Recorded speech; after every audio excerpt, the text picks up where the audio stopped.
Hi, and welcome to the lessbears.com podcast.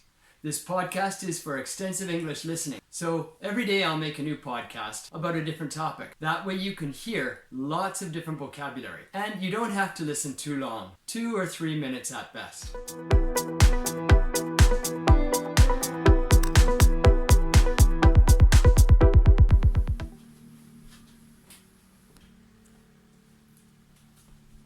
Welcome to the lessbears.com podcast, episode 265.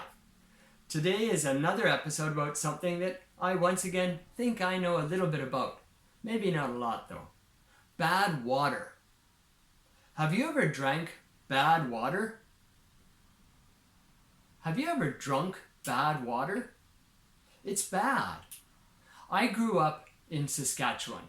I grew up in a town called Regina, Saskatchewan city, but it wasn't that big. It was famous for a few things. One of them was having bad water, some of the worst water in North America. I think it was ranked number 3 worst water in North America at the time, because it's in the middle of a half desert. It's wheat fields and farms, but there's no rivers. There's a small river running through it, but it's very small, very slow, sluggish, stagnant. The water doesn't move much, so it sits there and fills up with all sorts of yucky smelling and yucky tasting chemicals, and they're almost impossible to remove from the water. They're not damaging or harmful to you, but they make the water taste bad. As a contrast to that, in my teens I moved to another province, Alberta, and I started rock climbing and mountaineering, and I went to the tops of many mountains with glaciers. Glacier water is extremely delicious. When I went climbing, I'd get thirsty and I could reach over to the runnel or rivulet of water on top of the glacier, fill up my water bottle and take a drink.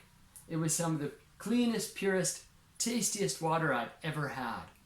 These days many people talk about this water or that, and a lot of people get bottled water and they pay a lot of money for it too. But that glacier water was priceless. Of course, you couldn't take it home. It doesn't travel. It would, if you put it in the bottle and then carried it for a couple of days, the flavor went down. Part of the reason for that delicious flavor is the temperature. And another part was, as it runs down the glacier, sloshing and swooshing, it mixes up with oxygen and air gets into the water, and that makes it really, really tasty. So you have to drink it right there and then.